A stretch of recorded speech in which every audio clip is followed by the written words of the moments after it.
Hello hi, എല്ലാവരും സുഖം തന്നെ എന്ന് വിചാരിക്കുന്നു. എന്നാൽ ഇന്ന് നമുക്കൊരു കൊഞ്ച് ഫ്രൈ ഉണ്ടാക്കി കാണിച്ചു തരാം. അതിൽ കൊഞ്ച് ചെറിയ കൊഞ്ചനാണ്, നമ്മൾ ക്ലീനാക്കി വൃത്തിയാക്കി വെച്ചതാണ്. അതിൽ കുറച്ച് ഉപ്പ്, മുളക് പൊടി, മഞ്ഞൾ പൊടി ഇട്ടൊന്ന് പെരക്കി വെക്കുന്നതാണ്. നിങ്ങൾക്ക് ഇഞ്ചി, പച്ചമുളക്, വെളുത്തുള്ളീൻ്റെ പേസ്റ്റ് ഉണ്ടെങ്കിൽ അതും ഇടാം. ഇനി ഗ്യാസ് കത്തിക്കുക, കടായിൽ എണ്ണ വെക്കുക.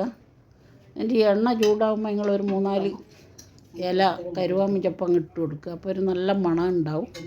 എന്നിട്ട് ഈ ചെറിയ സ്റ്റിക്കില്ലേ, ആ സ്റ്റിക്കിൻ്റെ മുകളിൽ കൊഞ്ചനെ കോത്ത് വെക്കുക.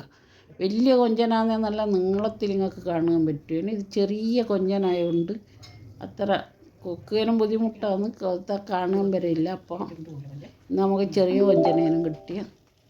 അപ്പം നമുക്ക് കുറച്ച് 3-4 ഈ സ്റ്റിക്കുമ്മൽ നിങ്ങൾക്ക് ഞാൻ കാണിച്ചു തരാം. പിന്നെ സാധയും കാണിച്ചു തരാം. ഈ സ്റ്റിക്കിൻ്റെ മുകളിൽ കുട്ടികൾക്കെല്ലാം ഇഷ്ടപ്പെടും, വലിയ കൊഞ്ചനാണെങ്കിൽ അതുകൊണ്ടാണ്. പിന്നെ കുട്ടികൾ തിന്നുന്നതുകൊണ്ട് എരിവൊന്നും ഞാൻ ജാസ്തി ഇട്ടിട്ടില്ല, എരിവൊന്നും കൂടുതലില്ല, കുട്ടികൾക്കെല്ലാം ഇഷ്ടപ്പെടും. ഈ സ്റ്റിക്കിൻ്റെ മുകളിലുള്ള വലിയ കൊഞ്ചനാണെങ്കിൽ നല്ല നീളത്തിൽ നല്ല ഉണ്ടാവും. അത് വലിയ ഇപ്രാവശ്യം കിട്ടിയില്ല, അതുകൊണ്ട് ഞാൻ ചെറുത് കാണിക്കുന്നു. ഇത് വറുത്ത് കോരി വെച്ച് കഴിഞ്ഞാൽ ബാക്കി നമുക്ക് സാധയിലങ്ങ് ഇടാം.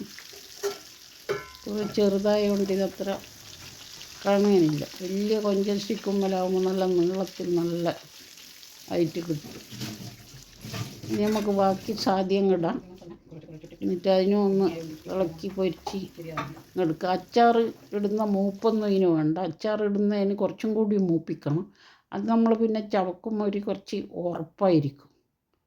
അച്ചാർ ചീത്തയാണ്ട് കണ്ടിട്ട് നമ്മളത് കുറച്ചും കൂടി മൂപ്പിക്കുന്ന. ഇത് നമ്മളിപ്പം തിന്നുന്നതിന് വലിയൊരു ഒന്ന് വെന്ത് കിട്ടണം, അത്ര എല്ലാം കൂടി കോരി കരുവാമിഞ്ചപ്പടക്കം കോരി ഇടുക. കരുവാമിഞ്ചപ്പം നല്ല ഫ്രൈ ആയിട്ട് നല്ല ടേസ്റ്റ് ഉണ്ടാവും അതിൻ്റെ കൂടെ തിന്നുക. അപ്പോൾ ഇന്ന് കൊഞ്ചം ഫ്രൈ ആണ്, കുട്ടികൾക്കെല്ലാം ഇത് ഇഷ്ടപ്പെടും.